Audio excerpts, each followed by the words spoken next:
นี่อยากถามเนาะสถานะหัวใจมีมีเจ้าของแล้วบ่ยังยังบ่มีเจ้าของโดยยังโสดโดโอ้ยน้องเพิ่นก็ยังโสดยังบ่มีเจ้าของยังโสด100%ที่ผ่านมาหลังจากเปิดใจบ่มีผู้บ่าวเข้ามาจีบบ่จังน้องล่ะมีแล้วก็หายไปคือเก่าโอ้มันเป็นนำหยังเนาะก็น้องบ่มีเวลาแหน่นะว่าโอ้บ่มีเวลาลงกับเพิ่นแน่ แม่นโอ้โดยก็คือทางน้องสะดวกคุยตอนใดซะน้องล่ะแต่ว่าว่างตอนใดประมาณตอน12โมงแล้วก็ตอนเลิกงานกับเพิ่นเทื่อมีโอก็แล้วโอก็7โมงหั้นนะโอ้ประมาณ8โมงหั้นน่ะโอ้บ่8-9โมงเนาะโดยโอ้ก็ถือว่าหาเวลาคุยนี่ก็ยากอยู่เนาะล่ะเนาะโดยแต่ว่าเพิ่นหยุดให้อยู่บ่มัน เพิ่นอาพักให้ทิตย์อยู่บ่อาทิตย์อ๋อทุกๆอาทิตย์แม่เพิ่นนสิหยุดให้พักให้โดยอืมทางน้องเองก็มื้อนี้คือบ่ได้เห็นไป มื้อนี้นะเขาชดเชยวันแม่หญิงโอ้สุดเลยกันเลยบ่ได้ไปโดยแต่ว่ามื้ออื่นคือเริ่มต้นใหม่เนาะล่ะเนาะโดยอืมแต่ว่าน้องหลานสิเฮ็ดงานอยู่ในนี่หาโดนบ่นี่ก็สิโดนแหน่โอ้ก็ถือว่าพอเฮ็ดเนาะโดยโอ้ก็ถือว่าพอเฮ็ดอยู่น้องเพิ่นจังว่าโดนจังสิแบบว่าคือสิบ่ได้ออกนะแม่นบ่แลก็ให้ได้เงินตามเป้ากันแหละเนาะว่าสิเก็บเงินไปซื้อโทรศัพท์โอ้ความหมายนี่คือมีจุดประสงค์ว่าสิไปซื้อโทรศัพท์โอ้โทรศัพท์โทรศัพท์หยังน้องล่ะรุ่นหยังอยากได้รุ่นหยัง iPhone 13 iPhone 13เอา15ลงบ่ได้บ่น้องล่ะ 15ก็การได้เงินเทิงเนาะโดยการเงินเทิงเนาะโอ้มี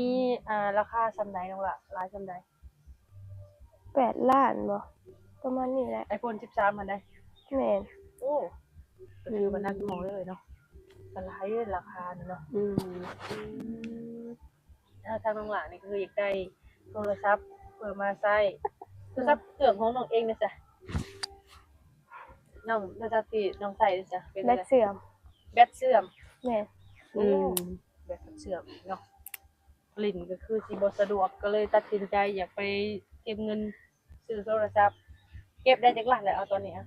บ่ได้เก็บเลยตอนนี้เริ่มต้นใหม่ก่อน เริ่มต้นใหม่ก่อนอย่าบอกว่าเดือนหน้าเริ่มต้นใหม่อีก ประ เริ่ มาณมต้นใหม่3เดือนก็แพงเลยเนาะก็คือทางหลักเพิ่นตั้งเป้าเพื่อสิซื้อโทรศัพท์มาเนาะเออก็คือทางเฮาก็ย้อนมาเข้ามาเรื่องสถานะหัวใจของเพิ่นก็คือยังโสด100%คือเก่า แม่นอายุของครูบาเนาะล่ะเอาหลายจำได้บัดนี้ บ่จำกัดคือเก่าโอ้บ่จำกัดสิอายุส่ำใดก็ลมได้คุยได้เนาะโดยโอ้โดยหลังจากที่ว่าทางน้องเปิดใจมีผู้บ่าวเข้ามาหาอยู่บ่ก็มีอยู่แต่ยังบ่มีคนพิเศษในใจแม่นมันเป็นจังได๋น้องล่ะบ่ฮู้แหละหรือว่านิสัยบ่เข้ากันบ่อาจจะแม่นเออคนที่เข้ามาหาน้องเพิ่นมีอายุหลายส่ำใดซะ50 40แล้วก็30โอ้อายุนี่ก็ถือว่าตรงเกณฑ์ที่ว่าทางน้องเพิ่นเว้าอยู่เนาะเพราะว่าทางเพิ่นบ่จำกัดเด้เนาะ โดยแต่ก็ยังบ่มีคนพิเศษในใจเลย โดยอืมหนุ่มทางไหนเนาะที่น้องคุยน่ะฝั่งไทยมีแต่ฝั่งไทยเบิดบ่โดยหนุ่มเมืองนอกบ่มีบ่น้องล่ะบ่มี โอ้ยันว่าเพิ่นทักมาน้องบ่ตอบเพิ่นก็เลยบ่ทักมาหาเลยบ่มีบ่บ่มีบ่มีเนาะโดยอืมน้องตอบทุกคนแม่นบ่แม่นอืมแต่ว่าคือช่วงนี้น่ะน้องคุยกับไผแหน่จะช่วงนี้ช่วงนี้น่ะมีบ่ก็บ่มีคือเก่าบ่มีคือเก่าคือแบบเพิ่นบ่ถูกใจน้องบ่น้องละดีแนวใดอาจจะแม่นและเพิ่นอาจสิบ่ถูกใจอืมคือแบบแต่ละคนที่ทักเข้ามานี่มีอยู่บ่คนที่แบบว่าถูกใจน้องรู้สึกแบบรู้สึกมักฮักเพิ่นแบบนี้นะก็มีอยู่ มีอยู่บ่แม่นแล้วปัจจุบันนี้เพิ่นหายไปไสซะเพิ่นหายแล้วเพิ่นบ่ตอบเพิ่นบ่ตอบแชตน้องแม่นโอ้ฮู้สาเหตุบ่บ่ฮู้ เพิ่นเงียบหายไปเลยโอ้โดยเป็นอะไรมื้อนี้คือว่าสีหน้าคือว่าบ่สดใสมีความในใจอีหยังบ่ บ่สบาย โอ้บ่สบาย เป็นหวัดเป็นไอนี่ โดย อืม โดย บ่สบายใจเดี๋ยวบ่มีคนของใจบ่เนาะ ก็เล ต้องเอาคน ย ของใจมันดูแลใจในสถานะเนาะ เออแต่คือทางน้องนี่พร้อมเปิดใจคุยคักแน่บ่น้องละ โดย อืม คือเอ่ยจะถามแบบนี้เนาะน้องก็เปิดใจมาหลายรอบเนาะ คือรอบนี้นะน้องกะว่าสิพร้อมเปิดใจมีสู่มีแฟน มีสามีบ่ มีแฟน มีแฟนก่อน โดย อืม คือปัจจุบันนี้น้องอายุ19 ปีเนาะ คิดว่าจักปีจังสิสละโสดนี่ 25โอ้ อีกตั้ง6 ปี ป้าคือหล่นแท้น้องละเพิ่นสิท่าไว้บ่สมมุติว่าคุยกับหนุ่มอายุ50แบบนี้ ไว้อยู่ดอก เออถ้าว่ามักฮักก็ต้องท่าได้เนาะ โดย น้องสิบ่เปลี่ยนใจบ่จ๊ะ ก็สิเปลี่ยนอยู่ เปลี่ยนอยู่เนาะ โดย ลดลงมาจาก23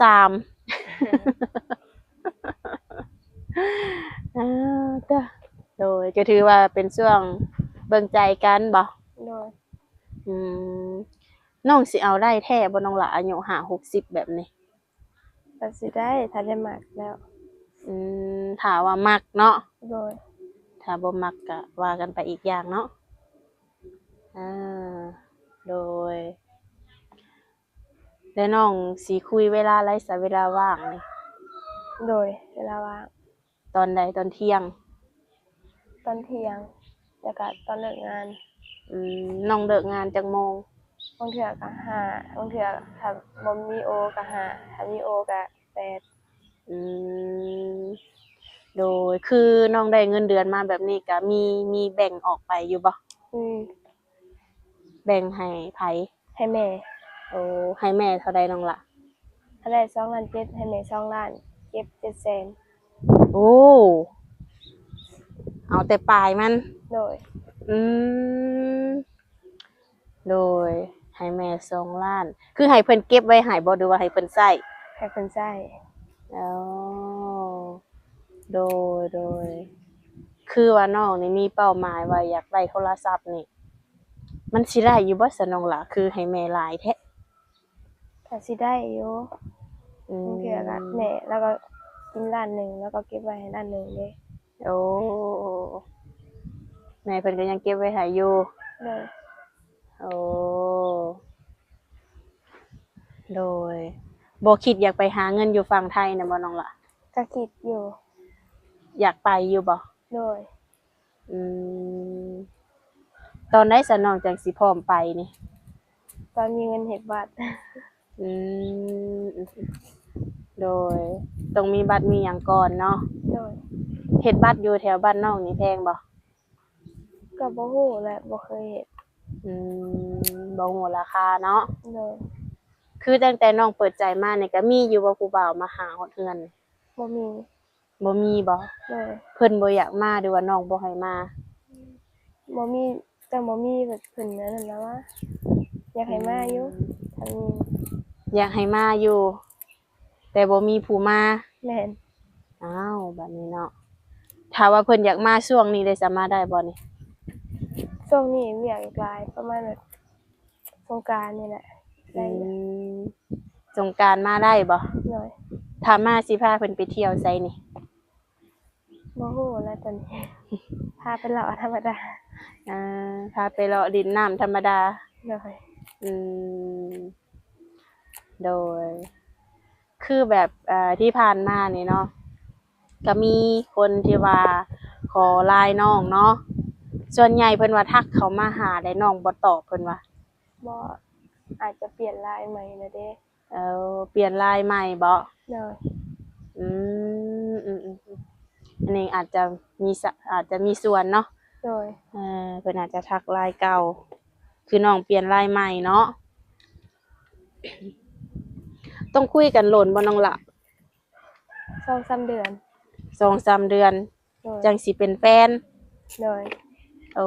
ทิศหนึ่งบ่ได้บ่ ได้ ได้บ่ โดย อ่าแบบผู้บ่าวรุ่นเดียวกันนี่บ่มักบ่น้องละ ก็มักอยู่ มักอยู่บ่คือน้องก็เป็นผู้เจ้าผู้งามเนาะแบบว่า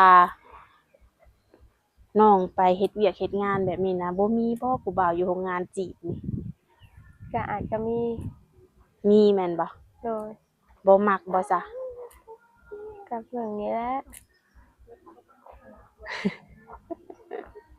แสดงว่ายังบ่ถูกใจ โดย โดยทุกคนอ่า แล้วแบบว่าน้องบ่มักผู้ชายแบบใดน้องล่ะ ใส่อารมณ์ให้ ผู้ เกียรติ ชาย ผู้หญิงแต่ว่าบ่ให้เกียรติผู้หญิงนะบ่มัก อืม ต้องให้เกียรติเฮานำ ให้เกียรติเฮาเนาะ โดย แล้วก็แบบอารมณ์บ่วู่วาม โดย อืมกินเหล้ากินเบียร์สูบยาได้บ่ซะ ก็ได้ อืมส่วนตัวน้องเองนี่คือเป็นวัยรุ่นเนาะน้องลาเนาะมักอยู่บ่ไปดินไปเที่ยวไปตีแบบนี้นะ เป็นโดนไปเทื่อตีก็ อืมโดนๆไปเทื่อเนาะ โดย อืมบ่ค่อยได้ไปเห็นว่าแบบว่าสถานที่อยู่แบบอยู่ลาวแบบนี้นะน้องอยากไปเที่ยวไสหลายกว่าหมู่ อยากไปเลินน้ำอยู่แก่งกระเบา โอ้อยากไปดินน้ำอยู่แถวแก่งกระเบา เคยไปบ่ บ่ บ่เคยจักเทื่อโอ้ถ้ามีโอกาสนี่อยากไปหั่นเนาะ โดย ถ้าผู้บ่าวพาไปนี่ได้บ่ ได้ อ่าอ่ะได้แท้ได้ โดย ผู้บ่าวมาสิพาไปบ่แล่นดีขึ้นบ่ได้เลย โดย อืก็คืออยากไปสาเหตุที่ว่าอยากไปหั่นนี่ มันเป็นอะไรตรงหละสถานที่นี่มันงามบ่ น้ำก็ไปแบบเห็นคนไปหลายเลย อืมเห็นเขาเจ้าไปหลายเลยอยากไป โดย โอ้โดย นอกจากหันแล้วมีบ่อนใดอีกบ่ บ่ฮู้ทางไปตอนนี้ บ่ฮู้ทางไปซ้ำหมู่สิไปไส โดย คือทางน้องนี่บ่ค่อยได้ไปเนาะ โดย ก็เลยบ่ฮู้ว่าสิไปไสดีทุกคน จุดเดียวก็คือแถวแก่งกระเบาเนาะ โดย อืมแบบภายในเฮือนซ่านน้องแบบ ทุกมื้อนี่พ่อแม่เพิ่นได้เฮ็ดเวียกเฮ็ดงานหยังน้องล่ะ พอให้เวียกก่อสร้าง อ๋อทางแม่เด้ แม่บ่ได้เฮ็ด อืมโดยพ่อแม่เพิ่นก็บ่อยากได้ลูกเขยแน่บ่ เพิ่นก็อยากได้อยู่ อยากได้อยู่บ่เอ่อลูกสาวหลาแม่นบ่น้องนี่ โดย แม่ห่วงจักบ่ห่วงอยู่บ่ ห่วง อ้าวเออโดย คือว่าได้เนาะน้องก็เป็นผู้เจบผู้งามเนาะ โดย ค่าร้องแพงบ่น้องหลาลูกสาวหลานี่ อาจจะแพงอยู่ คิดว่าเท่าไหร่ บ่ฮู้แหละถามแม่เลย ฮู้แต่ว่าน่าจะแพงอยู่ทุกคนอ่ะมักฮักก็ทักมาคุยนำน้องแล้วก็อย่าลืมถามทางแม่น้องนำเนาะถ้าว่ามักฮักอยากได้น้องนี่ไปเป็นลูกเป็นเมียเนาะโดย สิไปทางไหนต่ออยู่บ่มื้อนี้ค่ะ นอน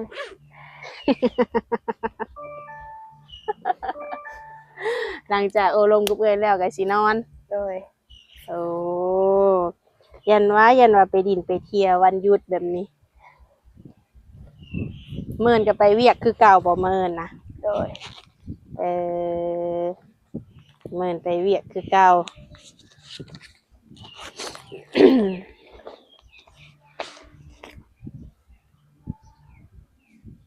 น้องละไปเติมบัตรเด้อ ขอบใจเด้อ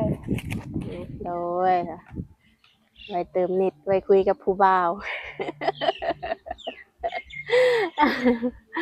โดยก็ถือว่าเมื่อนี้ก็มาลมกันเนาะโดนเติบบ่ได้โอลมกันเนาะน้องละ โดย ปัจจุบันนี้ความสูงน้องเท่าไหร่แล้วเนี่ย โอ้โหเราบริแพ้ น้ำหนักเลย น้ำหนักน้ำหนัก41 41โดย ป้าแบบนี้ผู้บ่าวคือสิอุ้มง่ายอยู่ดอกแนวนี้ คือว่าตัวน้อยแท้คือน้องนี่รู้สึกว่ามีออร่าขึ้นกว่าเก่าแล้วกว่าตะกี้เนาะอาจจะแบบว่าเริ่มเป็นสาวเต็มสาวเนาะ โดย อืมคือลายน้องนี่สั่งใหม่เนาะ โดย โอเคเดี๋ยวก็จะเอาลายมาแจกให้ทั้งนมๆคนที่ว่ามักหักสนใจอยากโออยากลมน้ำน้องเนาะ โดย โดยจังใดก็ให้สมหักสมหวังเด้อน้องลาเด้อให้มีคนมาปลอบใจ โดยเอาไว้พอๆกันในคลิปหน้าเนาะ โดย โดยสวัสดีน้องละ